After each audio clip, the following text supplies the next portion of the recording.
미국 소비자들의 심리가 2년 4개월 만에 최저 수준으로 추락했습니다.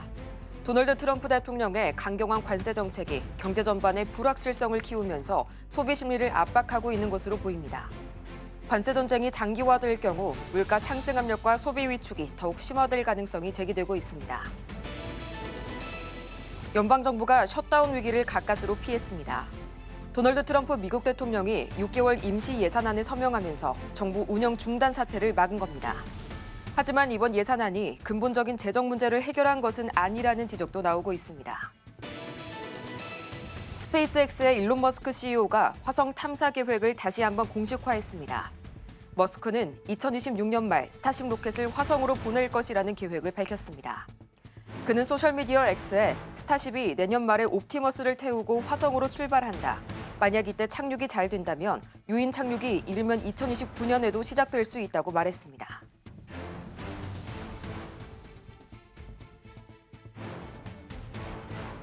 간밤 뉴욕에서 있었던 일 쉽고 빠르게 전달해드리겠습니다. 안녕하세요. 글로벌 증시 와이드 진행의 조민재입니다. 지난 금요일 이 뉴욕 증시 3대 지수가 저가 매수세에 힘입어 일제히 상승 마감에 성공했습니다. 이날 비록 이 3월 소비 심리 지수의 경우에는 2년 4개월 만에 최저치를 기록하게 되면서 급락세를 이어갔지만요. 다행히도 이날만큼은 트럼프 대통령의 관세 발언이 잠잠했다는 점, 또 바로 전날 S&P 500 지수가 나스닥 지수에 이어서 조정 국면에 들어갔다는 점, 또 마지막으로 이 연방정부의 셧다운 우려가 진정됐다는 점까지 다시 한번 증시에 활기를 불어넣었습니다. 네, 맞습니다. 지난주 금요일 뉴욕 증시 상승으로 마감을 했는데요. 야데니 리서치는 이 하락장에서 나타나는 일시적인 반등이다라고 이야기를 하기도 했습니다. 그래도 지지부진했던 지난주에서 그 상승으로 끝났던 만큼 기분 좋은 흐름이었는데요. 자세한 마감 상황 살펴보겠습니다. 네, 뉴욕 증시 3대 지수 모두 다 상승으로 마감했습니다. 먼저 기술주 중심의 나스닥 지수 2.6% 상승하면서 마감을 했고요. S&P 500 지수 2.13% 상승했습니다. 이 S&P 500 지수 같은 경우에는 조정 구간에 진입을 했었는데 그래도 상승으로 올라와줬습니다. 다우존스 지수 역시도 1.65% 상승하면서 기분 좋게 마감을 했습니다. 미국 정부가 셧다운을 피하고 새로운 무역 전쟁 뉴스가 없자 이렇게 일제히 상승 랠리를 보여준 겁니다. 이어서 살펴보겠습니다. 민년물 국채 금리 1.03% 상승하면서 거래됐고요. 또 역시나 빅테크 기술주들의 상승으로 인해서 필라델피아 반도체 지수 역시도 3% 이상 상승했습니다. WTI 국제유가 역시도 0.95% 소폭 상승하면서 마감했습니다. 히트맵 열어서 자세한 종목별 흐름도 체크해 보겠습니다. 네, 전반적으로 상승불이 켜졌습니다. 좀 오랜만에 기분 좋은 흐름이었는데요. 엔비디아를 기뚜로 해서 전자기술 전반적으로는 굉장히 좋은 흐름을 보였습니다. 이 브로드컴도 퀄컴도 2%, 3% 상승 흐름 보여줬고요. 테크놀로지 서비스 역시도 좋은 흐름 보여줬습니다. 여기서 오라클 같은 경우에는 1% 상승 흐름 보여줬고요. 또 어도비 보시면 어도비 4% 상승 흐름 보여줬습니다. 이 전날에는 실적 실망감으로 인해서 전일 좀 하락을 했었는데 다시금 올라와 줬습니다. 반도체의 심장이라고 보이는 인텔 또한 새로운 CEO가 선임이 되면서 경영 정상화에 대한 기대감이 더 높아진 것으로 보이는데요. 또 인텔 또한 1% 상승 흐름 보여주기도 했습니다. 또 향후에 인텔이 전략적 방향과 제품에 대한 경쟁력을 회복하는 데 더 중요하게 또 초점이 모아진 것으로 확인이 됩니다. 팔란티어도 8% 상승했습니다. 또 이어서 살펴보겠습니다. 의료 기술 쪽으로는 좀 혼조세를 보였는데요. 일라이릴리 1.4% 상승했습니다. 일라이릴리는 하반기부터 인도와 브라질 등 이 신흥시장에 블록버스터 당뇨와 체중 감소 치료제를 출시할 계획이다라고 밝혔는데요. 의약품에 대한 고율 관세 부과 계획으로 인해서 이 글로벌 제약사들이 미국 내에서 생산 시설을 확보하겠다, 속도를 내겠다라는 뉴스가 있었습니다. 또 경기 방어주 쪽으로는 금융주주 역시나 좋은 흐름 보여지고 있습니다. 그럼 이어서 M7 마감 상황 살펴보겠습니다. 먼저 애플입니다. 1.82% 상승했습니다. 이 애플은 요즘 이 시리에 대한 지연으로 인해서 계속해서 좀 하락세를 깊었었는데요. 그래도 반등에 성공해줬습니다. 다음은 엔비디아입니다. 5% 강한 상승을 보여줬습니다. 인공지능 칩에 대한 대장주죠. 3일 연속으로 상승을 하면서 $120 선을 회복했습니다. 대만 폭스콘은 이 긍정적인 실적 전망을 냈는데요. 이와 함께 상승한 것으로 보입니다. 또 AI 서버 매출이 약 44조 원을 초과할 것이다라고 이야기가 나오고 있는데요. 이 폭스콘은 또 멕시코에 엔비디아 슈퍼칩을 탑재한 이 세계 최대의 서버 제조 시설을 건설 중이다라는 이야기까지 나오고 있습니다. 특히나 이 엔비디아 같은 경우에는 이번 주죠. 바로 AI 컨퍼런스가 열리는데요. 젠승환 CEO의 기조 연설에서 어떤 이야기가 나올지 계속해서 관심이 모아지고 있습니다. 이 점도 체크해 보시기 바랍니다. 다음 마이크로소프트입니다. 2.58% 상승하며 마감했습니다. 코파일럿에 3D 게임 기능을 추가하려는 계획이 계속해서 추진되고 있는데요. 확대 계획은 여러 차례 밝혀왔지만 이 사용자를 높이기 위해서 캐릭터 기반의 코파일럿 기능을 계속해서 테스트하고 있다는 점이 전해졌습니다. 아마존도 보겠습니다. 2.09% 상승하면서 마감했습니다. 이어서 살펴보겠습니다. 역시나 알파벳, 구글 또한 좋습니다. 1.68% 상승했고요. 메타 플랫폼스도 2.96% 상승하며 마감을 했습니다. 또 이어서 살펴보겠습니다. 마지막으로 테슬라 3.86% 상승하며 마감했는데요. 테슬라 같은 경우에는 M7 종목 중에서 가장 가팔랐던 급락세를 보였었죠. 이렇게 회복을 하면서 마감을 했습니다. 좀 전반적으로 트럼프 대통령의 관세 정책에 따라서 이 급격한 손실을 일부 만회를 하면서 좀 반등에 성공해주는 모습이었는데요. 그래도 여전히 불확실성은 큰 상황이기 때문에 이런 반등이 좀 단기에 그칠 수 있다라는 전망이 나오고 있습니다. 이를 유의해서 투자 전략 세워보시기 바랍니다. 다음으로는 글로벌 주요 이슈 소식 살펴보겠습니다. 이번 주 미국과 일본, 영국, 중국까지 주요국의 통화 정책 회의가 열리는 주간인 만큼 이 각국의 통화 움직임에 따라서 원달러 환율도 변동성이 커질 것으로 전망이 됩니다. 오는 19일에는 미국 FOMC 회의가 예정이 되어 있습니다. 연준은 기준금리 4.25%에서 4.50% 유지를 할 것이다라고 보고 있는데요. 특히 제롬 파월 연준 의장의 발언과 함께 발표될 점도표에서 이 연준의 정책 경로가 관건이 되겠습니다. 점도표에서 올해 금리 인하 횟수를 2회에서 3회 이상으로 반영할 수 있을지가 큰 포인트입니다. 만약 3회 이상 인하 횟수를 조정할 시에는 시장의 안도감이 커지면서 달러화가 반등할 가능성도 있습니다. 또 우리나라는 윤석열 대통령 탄핵 심판이 이번 주에 결론이 날 가능성이 높아지면서 이에 따른 결과와 여론이 국정 상황 등에 따라서 원화의 방향성이 결정될 것으로 보입니다. 지난주 내내 환율은 1,450원대에 지속이 됐는데요. 미국 정부의 관세 정책 불확실성으로 인해서 위험 회피 심리에 이 위험 통화이 원하는 약세를 이어갔습니다. 국내 증시에서는 외국인 자금도 이탈이 되면서 환율 상승을 더욱더 부추겼습니다. 다음 소식입니다. 마코 루비오 미국 국무장관이 다음 달 2일 전 세계 각국에 상호 관세를 부과한 이후에 이 각국과 양자 무역 협상을 시작할 수 있다고 밝혔습니다. 미국의 무역 수지 불균형 해소를 위해서 상호 관세를 교역 상대국을 각계 격파할 지렛대로 활용하겠다라는 의지를 분명히 한 것으로 해석이 됩니다. 대미 무역 흑자가 큰 한국 역시 미국과의 자유무역협정이 재개정 압박을 피할 수 없을 것이다라는 전망이 나오고 있는데요. 한국은 트럼프 1기 행정부 당시 미국과 FTA를 한 차례 개정했지만 지난해 대미 무역 흑자는 최대인 이 557달러에 달했습니다. 미국 입장에서 보면 8번째로 무역 적자가 큰 국가입니다. 이 트럼프 대통령의 관세 공격 사정권 안에 놓여 있다라고 볼 수가 있겠는데요. 또한 월가에서는 관세발 경기 침체 공포가 커지고 있지만 트럼프 행정부는 관세 정책 강행 의지와 함께 주식시장의 단기 변동성을 우려하지 않는다라는 메시지를 거듭 발신하고 있습니다. 지금까지 글로벌 이슈 전해드렸습니다.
네, 월요일 이 글로벌 마켓 리뷰 본격적으로 시작해 보도록 하겠습니다.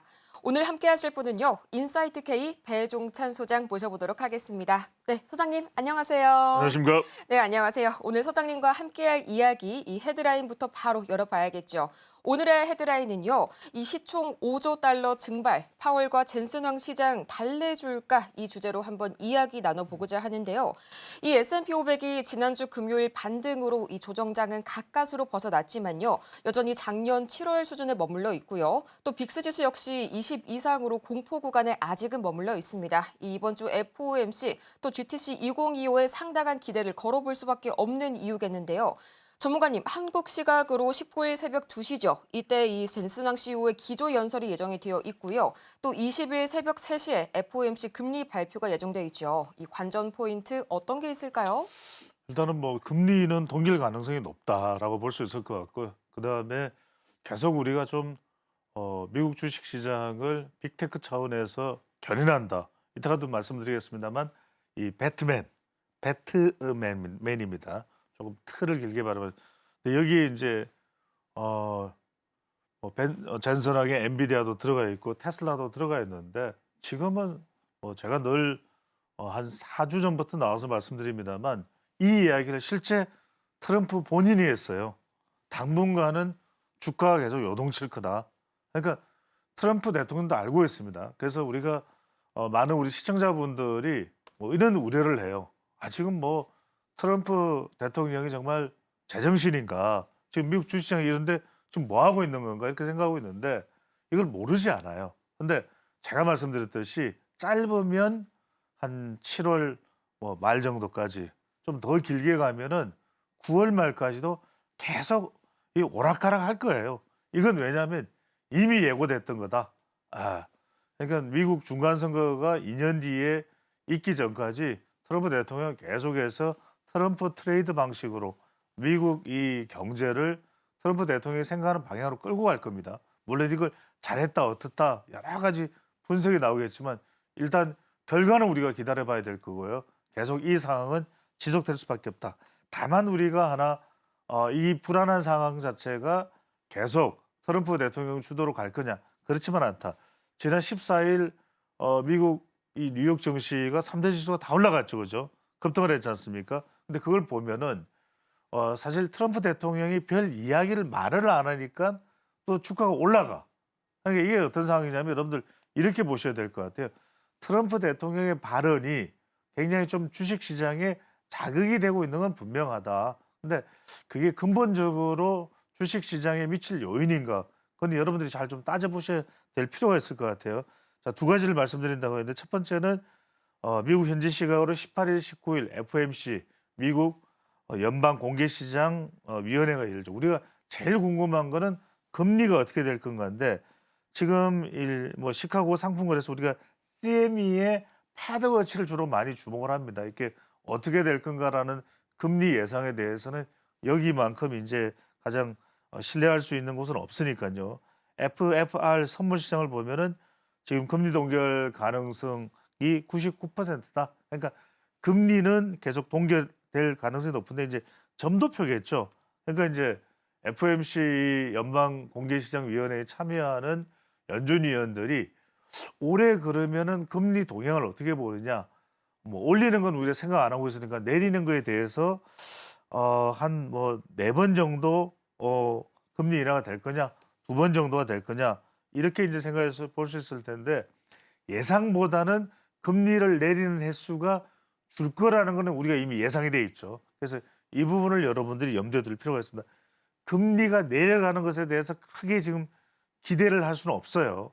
그런 부분에 대해서 여러분들이 주목해 볼 필요가 있고 방금 전에 이제 앵커께서도 말씀하셨습니다만 이 젠슨왕 저는 여기에 더 주목합니다. 미국 현지 시각으로 19일 실리콘밸리에서 열리는 바로 이제 모든 미국 빅테크 기업들의 본산이죠.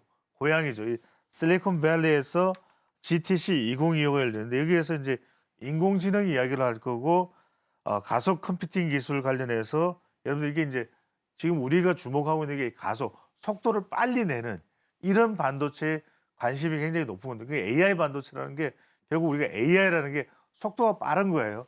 그래서 우리가 이 단계를 뛰어넘어가면 이제 양자 컴퓨팅을 생각하는 건데 이런 거에 대해서 어떤 구체적인 이야기를 좀 하는가 또 휴머노이드 이야기를 할 수도 있습니다. 유리기판 이야기도 할 수 있고 이런 부분에 더 주목할 필요가 있을 텐데 일단은 제가 말씀드렸죠. 우리가 화면으로 보여드릴 텐데 일단 트럼프 대통령이 발언을 안 하면 주가는 올라가요.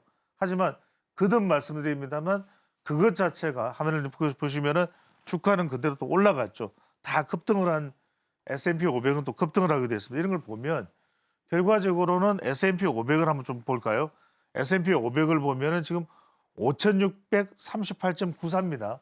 그런데 지금 지난해 트럼프 대통령이 당선됐을 때 후보가 당선됐을 때 올해 6,600까지 간다.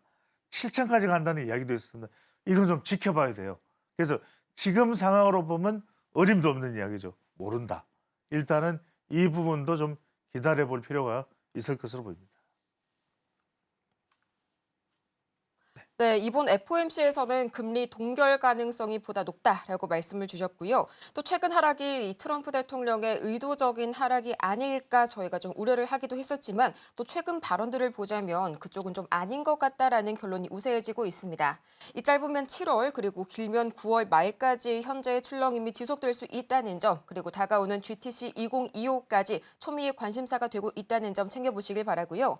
다음으로 저희 이 민감 국가 한번 키워드 이야기를 해보도록 할까요? 이 미국 에너지부가 지난 1월 초였습니다. 이때 한국을 민감 국가에 포함시켰다는 소식이 전해졌었죠.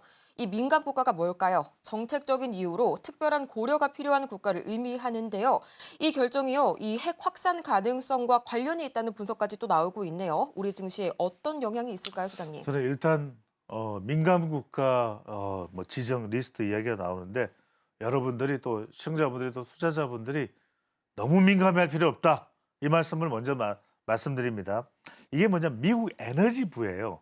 에너지부고 제가 몰랐던 사실 좀 또 놓쳤던 부분을 설명을 해드리면 미국 에너지부가 올 1월 한국을 민감 국가 및 기타 지정 국가 목록에 추가했다. 그러니까 뭔가 목록에 올라갔다. 우리가 또 환율 관찰 국가 대상에 올랐다. 이러면 여러분들이 상당히 민감하게 생각해요. 또는 상당히 좀 부정적으로 보는데 너무 그럴 필요가 없다는 말씀을 밝혀드립니다. 자, sensitive and other designated countries 여기 올라가는데 이게 미국 정부는 물론 맞죠. 에너지부니까. 근데 에너지부예요. 그래서 일각에서는 어떤 이야기를 하냐면 마치 이것이 지난번에 우리가 웨스팅하우스랑 원전 관련해서 갈등을 했잖아요. 그래서 개심죄로 올라간 거 아니냐 생각은 아닙니다. 그리고 이게 트럼프 대통령이 뭔가 지금 여러 가지로 우리가 관세 전쟁도 하고 하는데 민간 국가로 포함된 거 아닙니다. 바이든 정부에서 등록이 됐어요. 그 다음에 또 하나가 이게 이제 시정 국가로서 등록은 돼 있는데 뭔가 효력이 발동되려면 4월 15일 발효가 됩니다. 그러니까 한 달 정도 남아 있죠. 그리고 또 하나는 뭐냐면 발효되면 이거 큰일 나는 거 아니야? 뭐 또 우리 또 무역 힘들어지는 거 아니야? 근데 구체적으로 여러분들 이게 되더라도 구체적인 사항은 또 다릅니다. 그 다음에 정확하게 미국 에너지부가 이유를 밝히고 있냐면 이유를 안 밝혔어요. 그러니까 이거 이야기는 뭐냐면 여러 가지 또 우리가 생각하지 못하는 다른 이유가 있을 수 있다는 말씀을 드리고 에너지부 대변인이 어떤 이야기를 하냐면 미국의 적대국이다 이런 의미는 아니에요. 그리고 또 하나가 뭐냐면 이 내용을 좀 잘 볼 필요가 있습니다. 그래서 어떤 내용인가 우리가 좀 잘 알아야 됩니다. 이게 여러 가지 바이든 정부에서 올라간 겁니다. 트럼프 정부가 아니에요. 그리고 25개국이 올라가 있는데 자 올라가 있는 나라만 보면 좀 섬찟해요. 북한, 이란, 쿠바, 리비아, 수단, 시리아. 그러니까 이 나라가 올라가 있는 걸 보면은 야 이거 큰일 났다 이렇게 생각하는데 러시아도 올라가 있습니다. 그런데 여기에 또 어떤 나라들이 올라가 있냐면 여러분들 잘 들어보십시오. 인도는 지금 트럼프 대통령이랑 무척 가까운데요. 그 다음에 대만, 젠슨 왕은 대만계 미국인인데요. 이스라엘, 네타냐후 총리랑 트럼프 대통령이랑 정말 절친인데요. 중국은 또 올라갈 만하죠. 우크라이나는 바이든 정부에서 우크라이나가 올라간 게 이상하잖아요.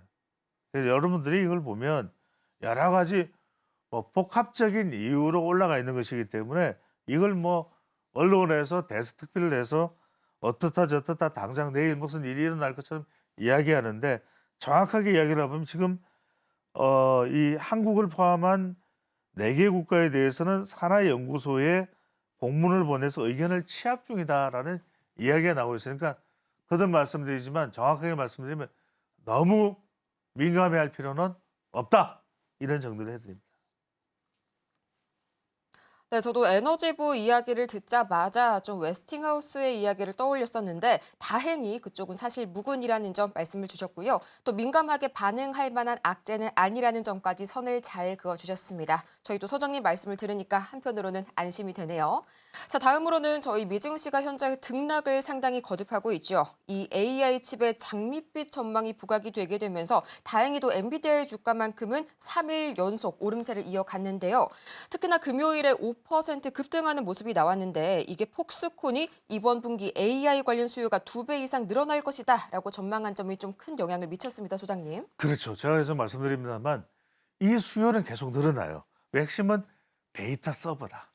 데이터 서버, 데이터 센터에 들어갈 그 계속 또 젠슨왕도 블랙웰 들고서 이렇게 또 소개를 하죠. 그 이야기는 뭐냐면 앞으로의 AI와 관련된 수요는 근데 물론 뭐 여러 가지 문제가 있습니다. 요즘에 챗 GPT에서도 서버가 상당히 좀 우라통이 터졌는데 뭐 딥시크도 그렇겠지만은 지금 뭐 챗 GPT 써보면 틀린 게 너무 많아요. 뭐 이게 학력 조회해 보면 다 틀리고 그래서 여러분들 그거 다 믿으면 안 됩니다. 정확하게 확인하고 그게 뭐 또 유료로 또 유도하기 위한 전략인지 어떤지는 모르겠습니다만 아직까지는 또 그런마 단계예요. 물론 또 아주 더 앞서 나가는 단계도 있습니다만 그럼에도 불구하고 데이터는 계속 모아야 되고 자율주행까지 가야 되기 때문에 그러면은 지금 엔비디아는 이 연장선상에서 계속 접근이 되고 있다. 그래서 지금 주가도 떨어졌다가 다시 올라갔죠. 시가총액도 지금 3조 달러에 바짝 다가서 있습니다. 이런 걸 보면은 여전히 뭐 엔비디아다 이렇게 봐야 될 것 같고 일단 폭스콘의 경우에 이야기를 말씀드린 게 뭐냐면 일단 폭스콘도 지금 AI 서버 매출이 1조 대만 달러를 초과할 것이다. 그리고 폭스콘이 멕시코에도 이 GB200 슈퍼칩입니다. 이걸 또 만들겠다. 탑재한 세계 최대 서버 제조 시설을 건설 중에 있단 말이거든요. 그러니까 이런 데 공급하는 이런 걸 생각하면은 계속해서 엔비디아 쪽의 매출도 또 뭐 폭스콘도 AI 전반적으로는 확대될 수밖에 없다. 제가 계속 말씀드리는 부분입니다. 결과적으로는 뭐 이러나 저러나 앞으로의 주식시장은 알로아다 말씀드렸죠. 알로바다 말씀드린 대로 AI 그렇죠. 그 다음에 로봇 그 다음에 이 바이오 이쪽으로 계속 갈 수밖에 없다는 것은 거듭 말씀드린 바가 있고요.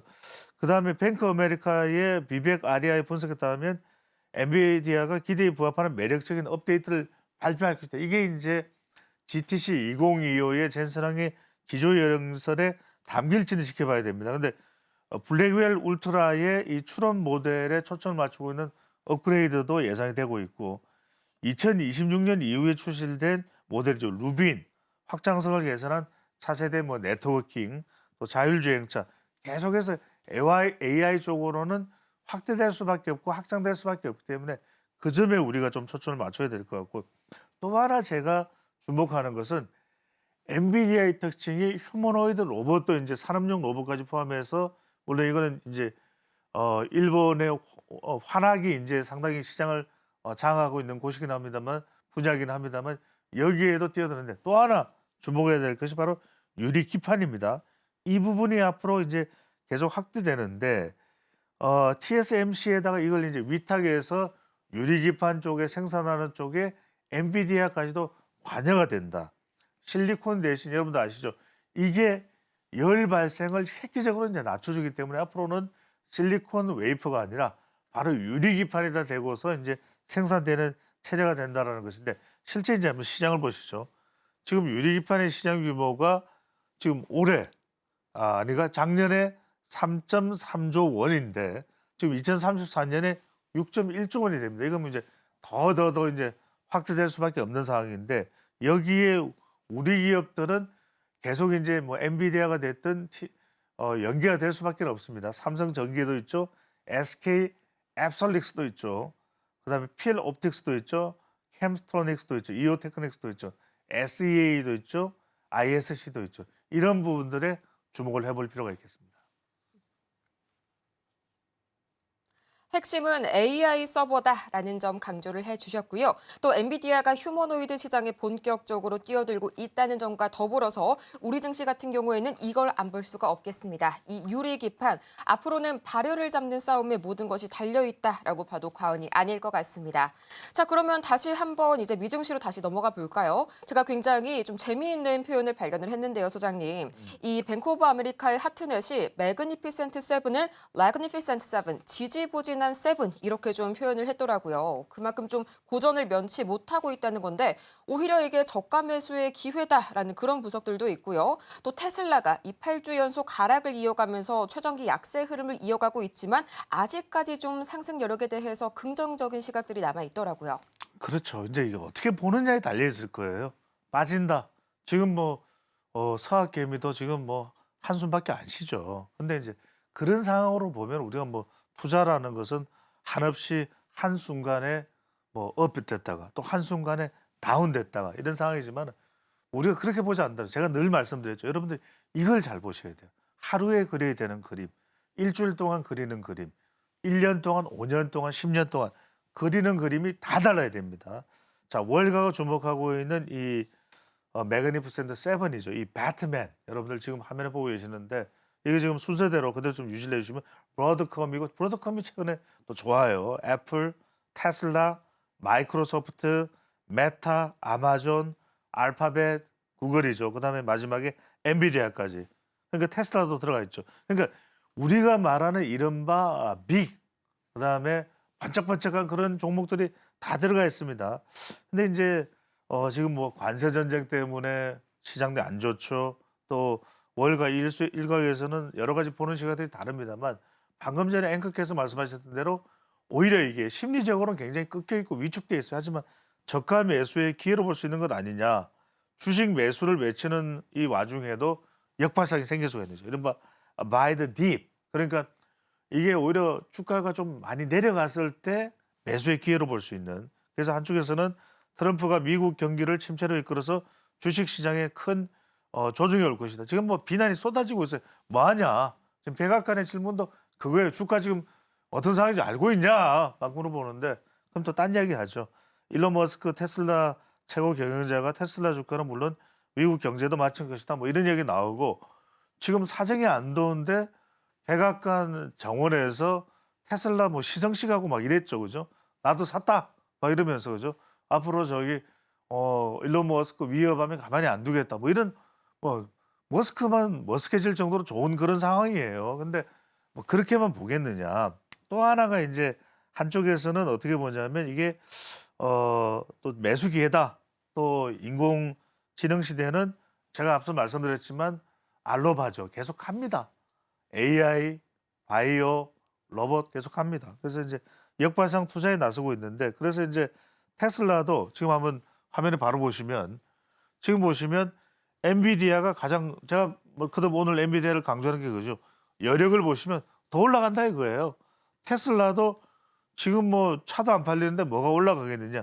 그런데 지금 시장에서는 상승 여력을 물론 모든 투자 쪽에서는 아닙니다만 아마존, 브로드컴, MS, 구글, 메타. 그러니까 결과적으로는 뭐 대량으로 지금 일단은 좀 매도를 해버린 워렌 버핏까지도 매도를 한 애플의 경우는 좀 상승률이 낮은 편이지만 그 외에 빅세븐 같은 경우에는 상당히 상승 여력을 높게 보는 그런 투자 전망도 여전히 있다라는 걸. 그러니까 이른바 팔아치우자 쪽이냐 아니면 저가 매수로 보느냐 이 부분들을 여러분들이 좀 더 주목을 해봐야 될 것으로 보입니다.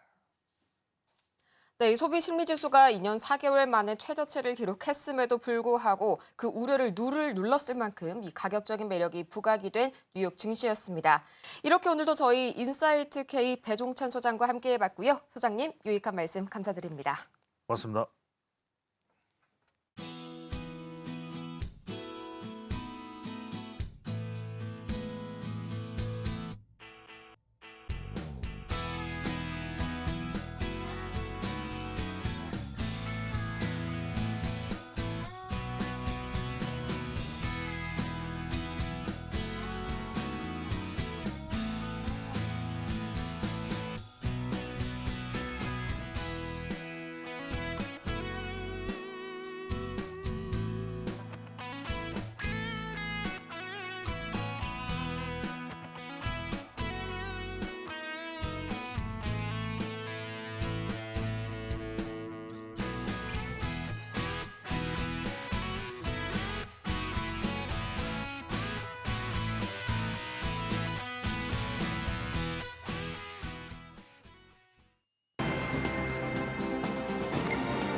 안정적인 코인 투자를 위해 전략 세워보는 시간 코인 라이브입니다. 먼저 뉴욕 증시부터 살펴보겠습니다. 요즘 암호화폐 시장이 뉴욕 증시와 함께 커플링되는 현상들이 많이 나타나는데요. 전일 뉴욕 증시는 상승으로 마감을 했습니다. 하지만 오늘은 좀 다른 모습입니다. 암호화폐 시장은 그래도 투심이 얼어붙은 모습이었는데요. 뉴욕 증시에서는 이 트럼프 대통령의 별다른 발언도 없었고 무역 전쟁에 대한 이슈가 없었기 때문이다라고 저가 매수가 더욱더 들어왔다라는 투심이 좀 자극이 됐었는데 이 암호화폐 시장에서는 아직은 얼어붙은 모습이 이어지고 있습니다. 먼저 비트코인부터 살펴보겠습니다. 1.72% 하락하면서 지나고 있고요. 이더리움도 2.4% 하락했습니다. 이더리움 같은 경우에는 $1,900가 하회가 되고 있습니다. 이 점도 체크해 보시면 좋을 것 같고요. XRP 리플 같은 경우는 3.9% 하락하면서 지나고 있습니다. 또 이어서 주요 알트코인 가운데 8개 코인도 살펴보도록 하겠습니다. 솔라나 5% 하락폭이 좀 깊습니다. 이 솔라나 같은 경우는 이 작년에 트럼프 대통령의 이슈로 인해서 함께 좀 동반 상승의 모멘텀을 많이 받았던 코인인데요. 오늘 이렇게 또 하락하는 흐름으로 계속해서 지나고 있고요. 도지코인 역시도 3% 하락하고 있습니다. 에이다도 강합니다. 5% 하락하면서 계속해서 투심이 악화된 모습으로 체크해 보시면 될 것 같습니다. 체인링크도 보겠습니다. 3% 하락하면서 또 지나고 있습니다. 또 이어서 살펴보겠습니다. 오늘 수익코인도 좀 지지부진한 흐름 보여지고 있는데요. 4% 하락하고 있고요. 아발란체 또한 4%, 스텔라 루멘도 2% 하락폭이 깊습니다. 오늘 시바이누 많이 3% 상승하고 있는데요. 이 시바이누 쪽으로는 좀 모멘텀이 있습니다. 시바이누가 이 레이어 2 솔루션의 시바리움의 활성화가 조금 더 들어왔다라는 이슈까지도 있습니다. 이렇게 계속해서 급변하고 있는 암호화폐 시장입니다. 이런 시장 속에서 어떤 전략을 세워야 할까요? 전문가와 함께 이야기 나눠보도록 하겠습니다. 코인 라이브 시작합니다.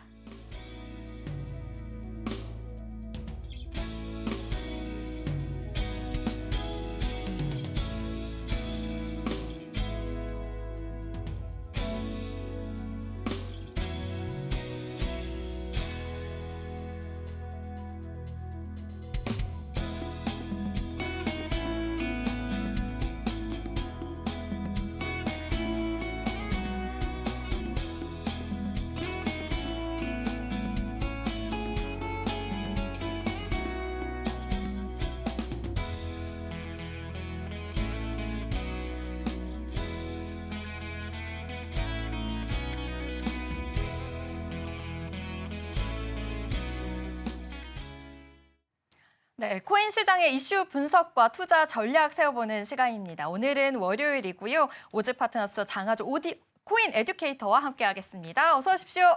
네, 여러분 안녕하세요. 네, 반갑습니다. 우리 지난주 월요일 날 또 첫 시간에 이런 공포지수 이야기를 하다가 또 마감을 했습니다. 그러다 보니까 이 공포지수 아무래도 우리가 코인을 사려고 하면 공포에 저번에 사야 되고 뭐 환희에 팔아야 된다 이렇게 말씀을 해주셨는데 사실 우리 투자자 입장에서는 이 공포에 사기가 참 쉽지 않죠. 그렇죠. 그런 것 같아요. 사실 최근에 시장이 참 많이 공포스럽습니다. 원래는 시장에는 적응력이라는 게 존재를 하거든요. 이게 무슨 말이냐면 딥시크가 등장을 했을 때도 관련주들이 하락세를 보이다가 이런 일시적인 변화에는 시장이 금방 적응을 하려는 움직임을 보여요. 그런데 트럼프 대통령의 관세 전쟁 같은 경우에는 계속해서 여진이 남아있는 상태고 이렇게 구조적인 변화가 나오다 보면은 기업들이라든지 아니면 나라들 상태에서 이 대응하려는 시기가 참 길어지다 보니까 아무래도 계속해서 충격을 받고 있는 모습을 보여주고 있습니다. 시장이 말 그대로 참 패닉셀이 나오고 있는데 그렇다면 오늘 주제 지난주에 이어서 간단히 짚어보도록 할게요. 지난주에 제가 간단히 설명을 해드렸었는데 공포에 사고 환희에 팔아라 이런 말씀을 드렸습니다. 사실 이게 어떻게 보면은 쌀 때 사고 비쌀 때 팔아라라는 단순한 말이기도 하지만 이게 우리가 감정적인 동물이기 때문에 이성적인 판단이 되지 않는다는 이유에 대해서도 설명을 해드렸어요. 우리가 이성적인 투자가 안 되는 이유에 관한 논문도 분석을 해드렸습니다. 여기 살펴보시면 이제 주식 수익률과 심리 지수를 관계에 대한 분석을 한 표인데 이 파랑 색깔 부분이 주식의 수익률이고요. 이 노랑 색깔 부분이 실제로 계좌의 신규 계좌 개설수라고 보시면 됩니다. 사실 이 시장에서 일찍 들어왔다가 일찍 나가도 모자랄 판에 실제로 보시면 주식이 오르고 나니까 신규 계좌 개설수가 오르고 그리고 공포 속에서 하락세가 나오고 나니까 계좌 개설수도 함께 빠지고 있더라. 특히 개인 투자자들 같은 경우에는 공포에 사고 환희에 팔고 있지 못하고 환희에 사고 공포에 팔고 있더라라고 보시면 되겠습니다. 네, 아무래도 이렇게 좀 투심이 좀 약화가 되고 이렇게 공포가 짙어지면 들어가기가 좀 쉽지가 않다 보니까 이런 모습들이 바로 지표에 잘 나타나는 것 같습니다. 이렇게 투자를 해야 될 때 우리는 좀 더 이성적이지 못하기 때문에 객관적인 지표를 사용해야 되는데요. 온체인 데이터에 대해서 계속해서 알아보겠습니다. 네, 제가 시장에는 감정이 들어가 있다라고 말씀을 드렸었어요. 네. 캔들 자체가 어떻게 보면은 심리가 뭉쳐 있다라고 보시면 되거든요. 그래서 제가 공포 탐욕 점수를 한번 살펴드릴 텐데 이게 생각보다 공신력이 있습니다. 실제로 아침에 눈을 떠서 거래소를 오픈을 했을 때 제 네. 공포 점수랑 비슷하다고 보시면 돼요. 이게 0점에 가까울수록 시장이 공포 상태고요. 그리고 100점에 가까울수록 시장이 환희에 넘치는 탐욕 상태라고 보시면 되는데 현재 점수가 24점이에요. 꽤나 낮죠. 그리고 지난 3월 11일 같은 경우에는 이 점수가 15점까지 떨어지기도 했어요. 이만큼 떨어졌던 적이 언제였냐면 우리가 흔히 알고 있는 루나 테라 사건 그리고 코로나 사태 때 이 정도의 점수까지 떨어졌었어요.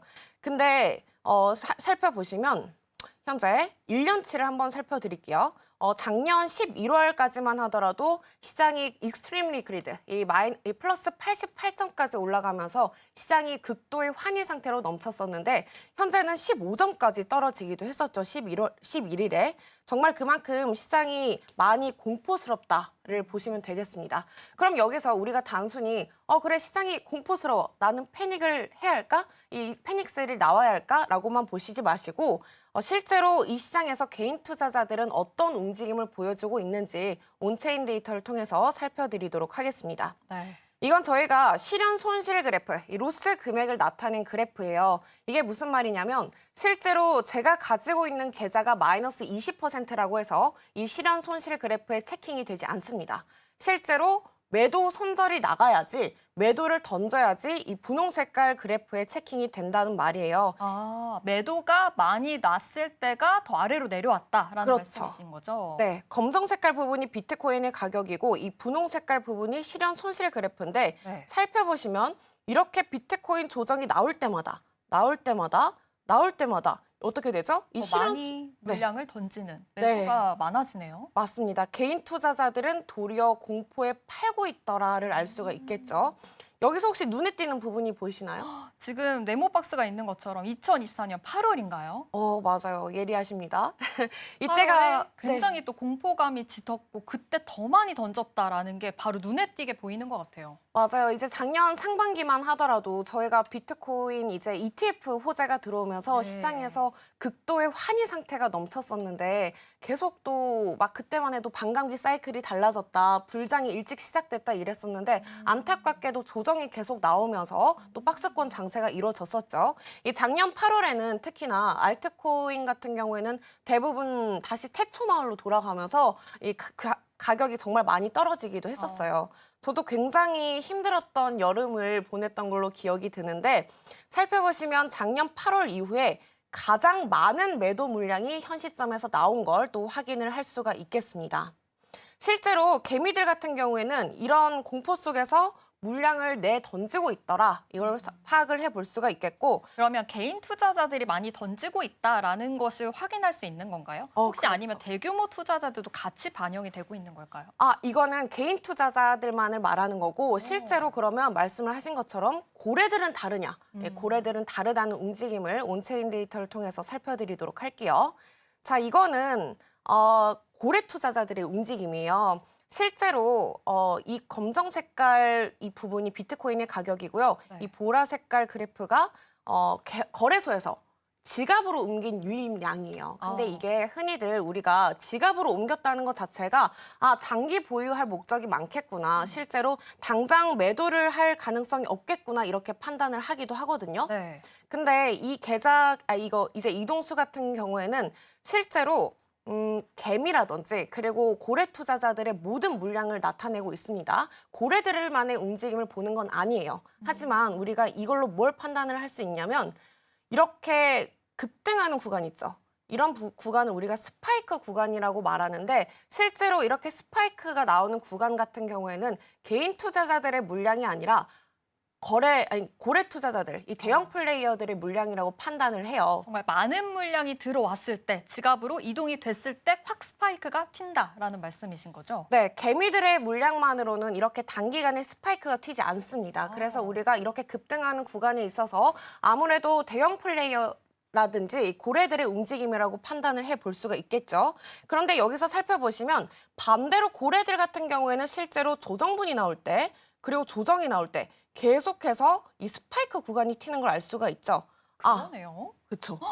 대형 투자자들, 이 대형 플레이어들 같은 경우에는 저점 매수 기회로 삼고 네. 공포 속에서 도리어 물량을 담고 있더라를 파악을 할 수가 있겠습니다. 지금 이렇게 온체인 데이터 지표에서도 아시다시피 지금 개인 투자자들은 공포했을 때 다들 이제 매도하는 물량이 더 많았고, 지금 여기서는 이제 내려왔을 때 오히려 대규모 투자자들은 더 담고 있더라라는 것이 바로 보여지는 지표인 것 같습니다. 사실 우리가 이 시장에서 이기는 방법은 한 개밖에 없어요. 어떻게 보면 제로섬 게임이잖아요. 누군가는 잃고 누군가는 얻는 이 시장에서 사실 대형 플레이어들, 이 세력들 같은 경우에는 다수의 개미들의 물량을 받아냅니다. 그래서 우리가 다수의 개미들과 다른 방향으로 가기 위해서는 단순히 현재가 너무 공포 상태야, 시장이 너무 패닉이야 라고 했을 때 내가 진짜 과연 패닉셀을 이뤄줘야 하는지, 아니면 개인 투자자들의 움직임을 확인을 해보고 그리고 고래들의 움직임을 통해서 투자 전략을 어떻게 세워나가야 하는지, 이럴 때 온체인 데이터가 굉장히 중요하다는 이야기를 해드리고 싶어요. 실제로 이런 단순히 우리가 신규 주문수를 받지만 온체인 데이터를 통해서 고래들은 현 시점에서 저점 매수 기회로 삼고 있더라를 확인을 해볼 수가 있겠죠. 네. 그렇다면 온체인 데이터를 단순히 맹신을 하면 되냐? 그러니까요. 네, 그렇게 또 100%는 절대 없겠죠. 네. 우리가 온체인 데이터를 보다 보면 어떤 모순에 빠지게 되냐면요. 아무래도 보고 싶은 정보만 보고 싶어하는 그런 경향이 있어요.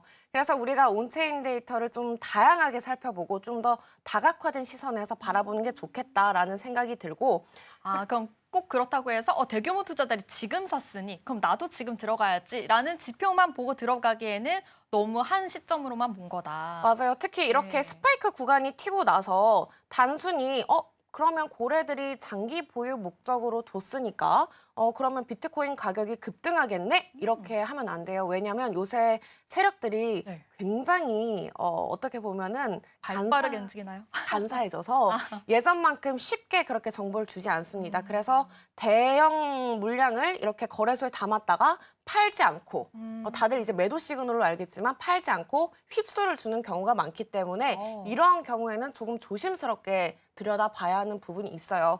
실제로 그러면 뭐 저는 과연 이 시장에서 그렇게 말하고 있으면 저는 그렇게 하고 있을까요? 이게 참 쉽지가 않아요. 맞아요. 공부에 사는 참 것도. 쉽지가 않죠. 네. 하지만 그래도 저도 노력을 하고 있습니다. 왜냐하면 제가 이 자리에 앉아 있는 이유가 어떻게 보면은 뭐 단기 트레이딩의 신의 자격으로 아니면 뭐 선물 시장의 신의 자격으로 앉아 있는 게 아니잖아요. 그래서 여러분들과 함께 어깨 동무를 하고 이 시장을 좀 더 분석할 수 있는 온체인 데이터를 쉽게 가져와 볼까 합니다. 그래서 오늘 제가 설명을 해드리고 싶었던 부분에 있어서 투자 격언을 하나 들고 왔거든요. 네. 네, 이게 바로 첫 술에 배부를 수 없다라는 와. 내용이에요. 사실 우리 시장에서는 네. 어떻게 보면은 우리가 수강료라는 게 존재를 하죠. 그런데 이 수강료에 있어서 아무래도 첫 술에 배부를 수는 없습니다. 그래도 우리가 온체인 데이터를 통해서 첫 술에 배부를 수는 없더라도 밥 한 숟갈 정도는 떠봐야 하지 않나 싶고, 특히 온체인 데이터가 제가 재무제표라고 말씀을 해드렸잖아요. 그래서 고래들이 현 시점에서 매수를 하고 있는지, 그리고 매매 타이밍을 알 수가 있고, 그리고 암호화폐 시장은 변동성이 굉장히 크기 때문에 이러한 시점에서 감성적인 투자로 손실을 내가 봐야 하는지 아니면 저점 매수 기회로 삼아야 하는지를 좀 더 정확히 분석을 해볼 수가 있습니다.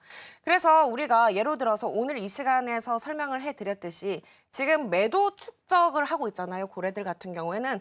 그래서 이 시장에서 강세장과 약세장의 신호도 함께 살펴볼 수 있는 그런 시간을 가져볼 수가 있습니다. 역시 이 지표를 통해서 좀 여러 가지 확인을 해볼 수 있는 것 같은데요. 감성적으로 지금 들어가야 되는지 아니면 이성적으로 좀 판단을 해야 되는지에 대한 이 이성적인 정말 객관적인 지표이니만큼 이 온체인 데이터를 잘 활용하면 좋을 것 같다라는 생각을 해봅니다. 또 전문가님께서 첫 술에 배부를 순 없다라고 말씀해 주신 대로 계속 이 지표를 공부하면서 다가가야겠네요. 그래서 제가 다음 이 시간부터는 좀 쉬운 온체인 데이터부터 그리고 여러분들이 정말 매매 전략에 활용을 했을 때 어떤 온체인 데이터가 좋은지를 한번 설명을 해드릴 거고 그리고 이 숨은 제야의 고수들 같은 경우에는 진짜 어떤 온체인 데이터를 활용을 하고 있는지 차근차근 분석을 해드리는 그런 시간을 가져보도록 하겠습니다. 네, 좋습니다. 오늘은 이 비트코인의 실현과 손실 그래프에 대해서도 살펴봤고요. 또 비트코인 거래소 안에서도 대규모 투자자들, 이 개인 투자자들은 지갑 이동을 어떻게 하고 있는지 그 이동량에 대해서도 한번 체크를 해봤습니다. 아무래도 요즘 변동성이 계속해서 커지고 있는 암호화폐 시장이니만큼 이런 객관적인 지표, 온체인 데이터를 활용해서 투자 전략 잘 세워보시기를 바라겠습니다. 그럼 오늘 오즈 파트너스 장하주 에듀케이터님과 함께했습니다. 함께해 주셔서 고맙습니다. 감사합니다.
3월 17일 월요일 글로벌 증시와이드가 준비한 소식은 여기까지입니다.